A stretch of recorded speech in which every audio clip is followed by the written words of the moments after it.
Bonjour, Madame Monzin.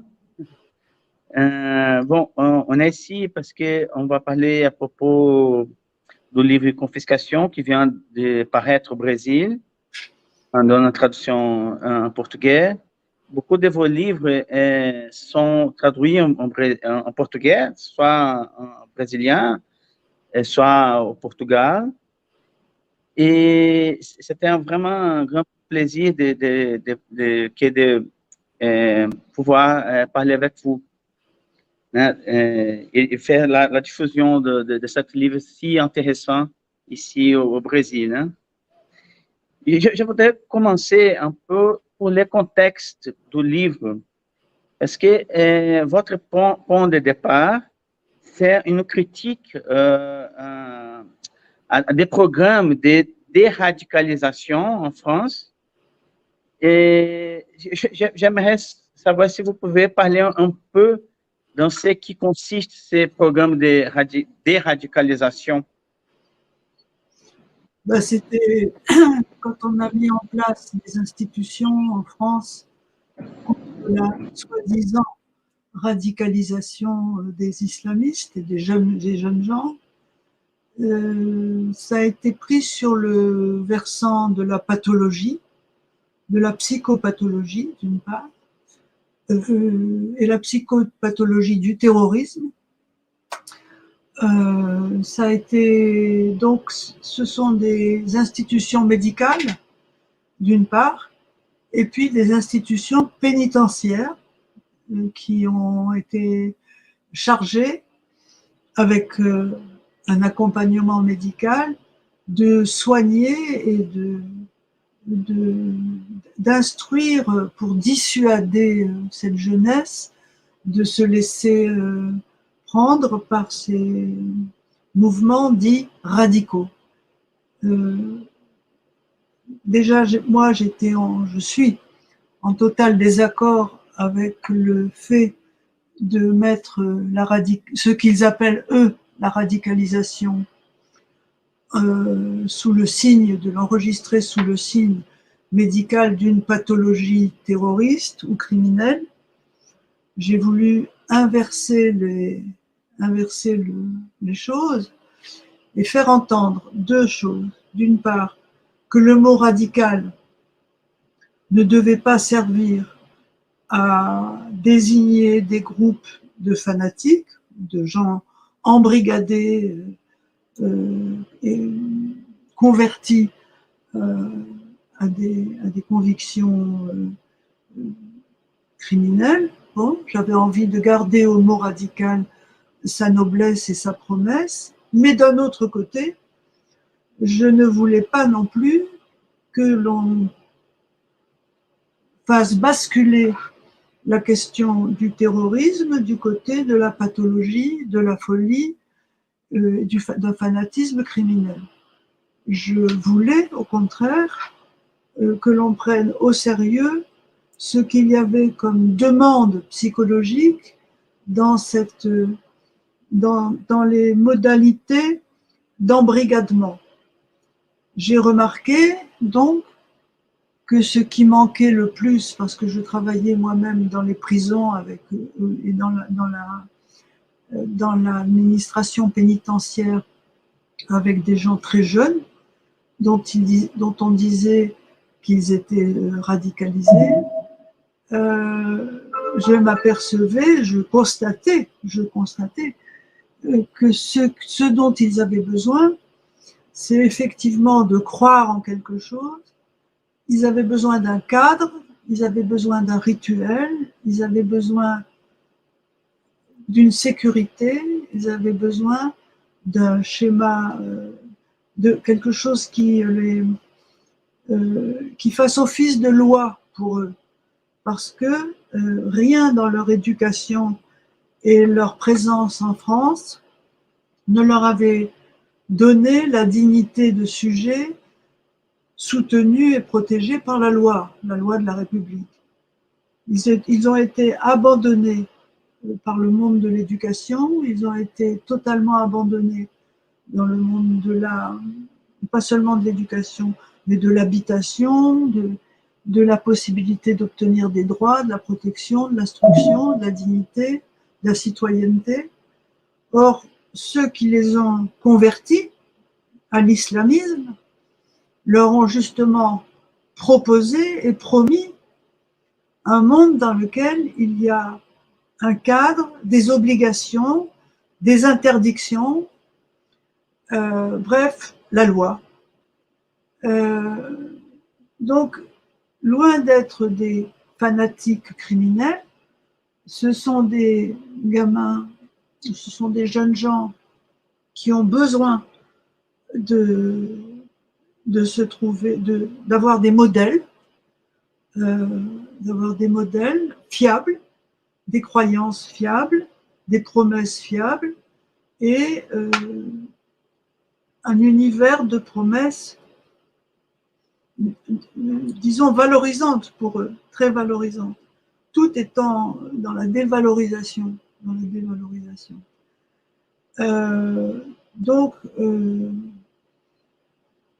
j'ai critiqué ce qu'on appelle la déradicalisation, parce qu'au contraire, ce qu'il faut faire avec eux, ce que j'ai essayé de faire quand j'étais avec eux, malheureusement je ne le suis plus, c'est de leur proposer, au contraire, un cadre pour leur dignité, un cadre de pensée, un accès à la langue, un accès à la loi, un accès à une sécurité, à une instruction, à une dignité, qui valait bien, et même plus, que des promesses faites en termes de sacrifice, de martyrs et de morts.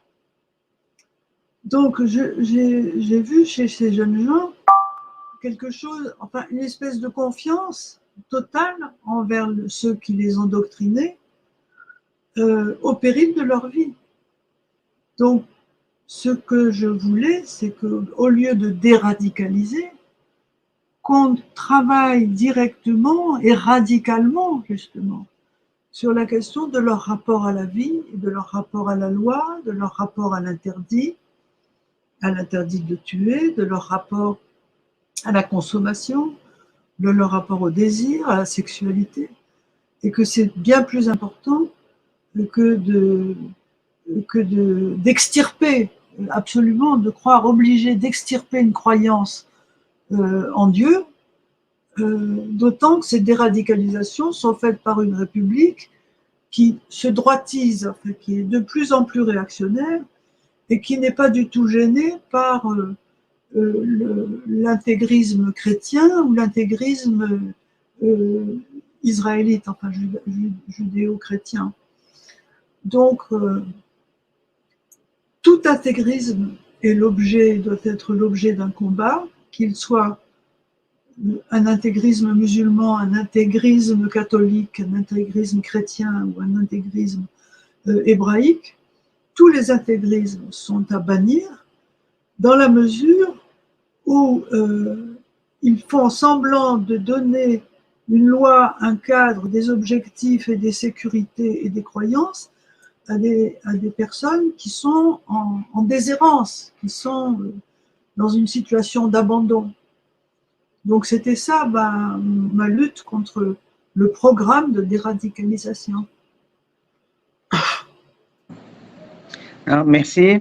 Et justement, si j'ai bien compris, cette idée que le mot radical a été confisqué et qu'il faudra récupérer le sens de ces mots, il y a quelque chose à voir avec la construction d'un monde commun. Bien sûr. Si j'ai bien compris. Hein? Oui, bien sûr. Et je vous demanderais si vous considérez que cela est une grande tâche pour cette génération qui vit dans un monde où il y a beaucoup de discours de la haine, comme on peut voir dans les réseaux sociaux. Tout à fait, oui, oui. La question de la question de la haine, c'est la ressource, je dirais, c'est le système nerveux de la droite. C'est le système nerveux du fascisme. La haine, c'est ce qui nourrit comme une sève, comme un système nerveux, de ceux qui sont impérialistes et des capitalistes néolibéraux. Voilà. Le néolibéralisme, aujourd'hui, se nourrit d'une idéologie fascisante de droite, dont la haine est ce que Tocqueville a appelé la vertu mère, la vertu cardinale d'un système. Tocqueville disait que la vertu cardinale, la vertu centrale d'un système aristocratique, c'était l'honneur, que la vertu principale qui animait le monde américain qui était en train de se construire était l'envie, la jalousie et l'envie. L'envie, c'est le mot invidia, en latin. Invidia, c'est la haine. C'est-à-dire, le capitalisme a besoin de la haine pour prospérer. Donc, toute réflexion qui remet en marche une pensée de l'amitié, de l'hospitalité, de la fraternité, si on veut, encore que je n'aime pas beaucoup ce mot, parce qu'il est trop familial, enfin, trop génétique. Mais en tous les cas, celui de l'hospitalité, de l'accueil et de la bienveillance et de l'accueil sont aujourd'hui des vertus politiques, c'est-à-dire accueillir ceux qui arrivent, quels qu'ils soient, que ce soit des bébés ou que ce soit des immigrés.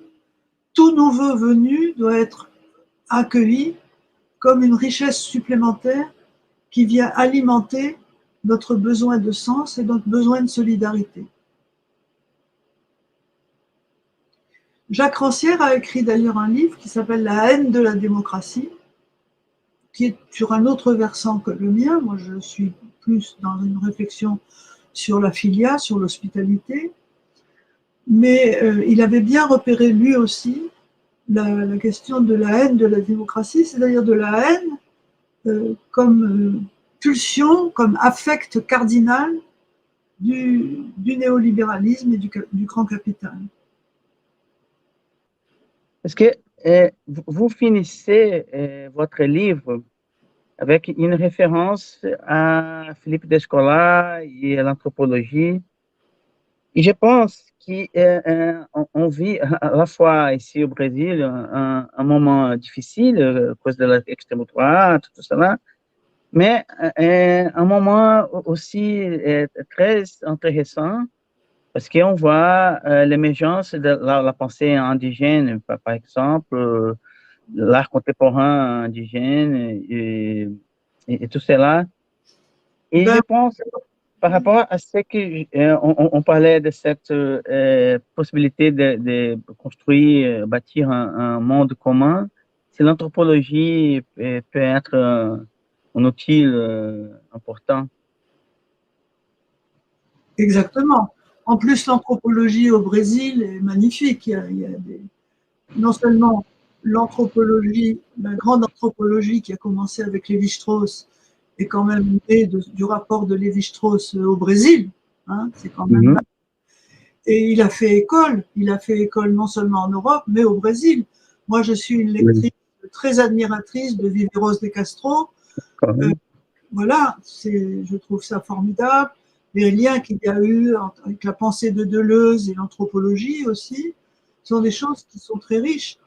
Et puis quand je suis venue au Brésil, j'étais très heureuse de voir comment à Belo Horizonte, des gens comme César Guimarães a développé toute une réflexion aussi sur le documentaire et l'expression des indigènes. Et aussi à Olinda, vidéo La Saïdena. Voilà. C'est un travail aussi magnifique. Donc, le Brésil est véritablement je dirais, le laboratoire de la lutte anticoloniale. Parce que il y a deux endroits pour moi qui sont les laboratoires de la vie en ce moment, ou trois. C'est le Brésil, l'Algérie et la Palestine. D'accord. Et maintenant, ça va être l'Ukraine. L'Ukraine aussi. C'est-à-dire qu'il y a des foyers brûlants concernant les gestes colonialistes, dont le Brésil est un des lieux depuis plusieurs siècles, voilà. L'Algérie depuis 2 siècles, la Palestine depuis le siècle dernier, et maintenant l'Ukraine depuis 10 mois. Ça veut dire que le capitalisme, qu'il soit du Brésil jusqu'à la Russie, le capitalisme est impérialiste et l'impérialisme est colonialiste. Donc, il n'y a pas de colonialisme sans haine. D'accord. Ça en fait partie. Parce que pour coloniser, il faut soumettre, il faut s'emparer de la culture, de la langue et de la dignité et de la propriété de ceux que l'on colonise. Et donc, nous avons des luttes à mener sur plusieurs fronts. Et au Brésil, c'est un pays gigantesque, donc dans lequel les foyers d'Indiens et les liens entre les Indiens et les Noirs, en tous les cas aux États-Unis, c'est plus sensible qu'au Brésil, devraient prendre conscience de la force politique qu'ils doivent se réapproprier pour se battre contre l'impérialisme capitaliste, sans quoi nous allons avoir un empire, 2 empires mondiaux, comme quand il y a eu les blocs. Mais à l'époque où il y avait les blocs, il y avait la Russie, l'Amérique, bon, la Russie, l'Amérique, l'Europe. Mais maintenant, c'est mondialisé. C'est-à-dire qu'il faut compter avec l'Afrique, avec la Chine, avec l'Inde. Donc, il y a un combat à mener sur tous les fronts. La situation des musulmans en Inde est désastreuse. D'accord. Je suis très, très intéressé par votre rapport au Brésil. En 2013, vous êtes venu au Musée d'Art du Rio et vous avez donné une très belle conférence sur le carnaval. Et aussi dans votre livre sur le cas comme colonie, il y a aussi une référence aux religions afro-brésiliennes et c'est quelque chose du Brésil profond que ça m'a attiré l'attention entre ce rapport difficile entre les évangélistes et les religions afro-brésiliennes. Non? Les évangélistes, c'est inséparable de la puissance américaine qui veut absolument envahir, parce que la pensée impérialiste, elle n'est pas dans le Brésil portugais, elle est dans le Brésil américain. Donc, les évangélistes veulent absolument s'emparer de toutes les énergies afro-indiennes, et entre autres, par exemple, le candomblé, hein, d'origine africaine, les états de transe, les états pour créer, alors là, du fanatisme conquérant. Et Bolsonaro a été un champion de la haine. Hein, et justement, de l'autre côté, à mon avis, bon, on a des Brésils. Hein? Voilà, parce qu'il y a aussi cette émergence de l'extrême droite qui est extrêmement forte maintenant. Et j'ai tenté de faire une relation avec votre livre parce que aujourd'hui, l'extrême droite, justement, tente de confisquer ces mots radicaux. Ils sont les radicaux, oui. Et ils sont les révolutionnaires, voilà. Tandis que la gauche, au contraire, fait le discours de la modération, le discours des institutions, de manutention. Il ne faut pas que la droite nous confisque la notion de révolution. Ce que l'apparente force révolutionnaire de la droite, c'est la révolution fasciste. C'est Hitler, c'est Mussolini, c'est Bolsonaro, c'est Poutine. Ce sont des entités à la fois politiques, gouvernementales et idéologiques qui veulent, sous le mode faire des révolutions au sens impérialiste du terme. Il ne faut pas utiliser le mot révolution n'importe comment. ils veulent modifier, ils veulent, partout où il y a de la violence, il n'y a pas révolution. Nous devons garder le mot révolution dans notre camp. Malheureusement, la gauche, en tous les cas en France, que je vois bien puisque j'y suis, la gauche n'est plus révolutionnaire, elle est réformiste, et en plus, elle est tellement divisée que ceux qui ont une énergie révolutionnaire ne peuvent même pas se faire entendre. Donc, qu'est-ce qu'il faut? Il faut chercher, il faut réfléchir à quels sont les domaines dans lesquels nous pouvons mobiliser des énergies vraiment révolutionnaires, des énergies que Badiou, par exemple Alain Badiou appellerait des énergies communistes, c'est-à-dire au sens de créer du commun. Hein, il l'entend comme ça. Des énergies communes, des énergies communistes, des énergies révolutionnaires. Pour moi, je le redis toujours dans chaque livre, il n'y a que le monde de la création qui peut nous indiquer les voies de la révolution. Il faut de l'imagination, il faut se réapproprier la langue, il faut se réapproprier la poésie, il faut se réapproprier les arts. C'est là que naissent et sont proposées des énergies transformatrices. Ça demande du temps, il ne faut pas être pressé, il ne faut pas chercher la victoire, il faut chercher à faire ce que j'appelle créer un climat microsismique généralisé. Microsismique généralisé. Il faut que ça bouge partout et de façon irrepérable, clandestine, partout. Que vraiment les forces armées, les forces policières, les forces de contrôle ne puissent plus savoir où se passent véritablement où se placent véritablement les forces du changement. Je suis pour le retour à l'underground. Exactement comme il y a eu l'Underground Railways. Comment fuir, comment fuir l'esclavage? Il faut créer des réseaux souterrains, des réseaux de solidarité clandestins. Il faut se battre pour échapper à tous les contrôles. Il faut ruser. La ruse, c'est très important aussi. D'accord. Votre livre, que j'ai trouvé très intéressant, Cá como colonie, est paru en portugais do Portugal, mais pas encore ici au Brésil. Mais vous le comprenez en portugais. Oui, oui. mais le livre n'est pas arrivé encore. Hein. Il faut acheter, bon, voilà.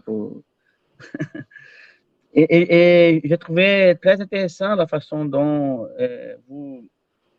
vous faites la discussion coloniale à partir né, do livro de Kafka.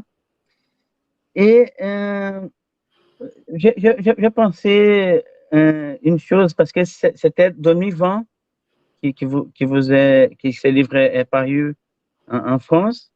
Et 2020, c'était Black Lives Matter. Et toutes ces questions de monuments coloniaux, et l'iconoclastie par rapport aux monuments coloniaux, comment vous avez entendu ce mouvement? Moi, je me suis beaucoup intéressée à ce qu'on appelle le Hirak en Algérie. Je suis d'ailleurs allée en Algérie pour me mêler à la foule de ceux qui se révoltaient contre le gouvernement algérien. Je suis allée à Alger. J'ai pas pu aller en Égypte quand il y a eu les révolutions arabes en Égypte. Mais je suis allée à Alger quand il y a eu l'Irak pendant les 2 années là. Et donc voilà, je pense qu'il y a eu 2 choses. Mon livre a été apparu dans les moments où non seulement il y avait des révolutions, des soulèvements, des révoltes dans des pays anciennement colonisés, mais en même temps où il y a eu une multiplication aux États-Unis et en Europe, mais aux États-Unis surtout au début, de mouvements et de centres de recherche sur la question coloniale, post-coloniale, anticoloniale, acoloniale, post-coloniale. Donc, on sentait qu'il y avait une mobilisation intellectuelle très importante sur la question coloniale et où il y avait à la fois des gestes colonialistes dans le monde et des mobilisations intellectuelles anticoloniales et des mouvements, alors, je dirais, allant jusqu'au woke, etc., jusqu'à cette nécessité d'un éveil de tous, d'une vigilance planétaire contre la poursuite de la colonisation, contre les conséquences toujours actives des anciennes colonisations. Mais moi, je disais, il n'y a pas de post-colonial, nous sommes encore dans le colonialisme. Il s'est déplacé territorialement, c'est-à-dire que nous sommes colonisés par le grand capital. Nous sommes colonisés. Donc, cas comme colonie, c'est pas seulement une reprise d'une problématique partagée avec tous ceux qui s'inquiètent de la prolongation des gestes coloniaux et des haines coloniales installées depuis 2 siècles ou 3 siècles, selon les pays. Mais pour moi, il s'agissait aussi de dire au colonisateur qu'il était colonisé, c'est-à-dire que son imaginaire était entièrement investi et occupé par la haine de l'autre, la haine de l'émigré, la justification des impérialismes, le ravage des subjectivités et de la pensée politique par l'extrême droite. Donc, quand je parlais de décolonisation de l'imaginaire, il s'agissait de nous aussi. C'est-à-dire, moi, je ne suis pas colonisée. J'ai habité, je suis née dans un pays colonial, en Algérie. Donc, j'ai vu de près comment on m'a élevée en tant que blanche d'origine non musulmane dans ce pays quand j'étais petite. Et donc, j'ai vu comment le colonialiste peut coloniser l'imaginaire des enfants et des adultes, etc. Il y a une transmission du colonialisme dans la mémoire collective et nous devons décoloniser l'imaginaire de tout le monde, pas seulement des anciens colonisés qui sont souvent plus décolonisés que nous, alors que nous continuons, dans bien des cas et dans bien des pays, de poursuivre une disposition fascisante et impérialiste de la haine de l'autre et de sa soumission. C'est ma réponse. Voilà. Bon, comme je vous avais dit, c'était 5 questions, c'était quelque chose de petit. Je vous remercie beaucoup. Est-ce que j'ai bien répondu à vos questions? Oui, mais magnifiquement. Merci beaucoup. Merci beaucoup. S'il y avait des choses qui n'allaient pas, il faut me le dire. Non, merci beaucoup. Merci beaucoup. Et on est très content de pouvoir parler avec vous. Et je pense que ça sera une bonne diffusion pour le livre. Et bon courage et battez-vous. Ne lâchez rien. Merci beaucoup. Courage. Merci beaucoup à vous d'être attentif à mon travail. Merci. À bientôt. À bientôt.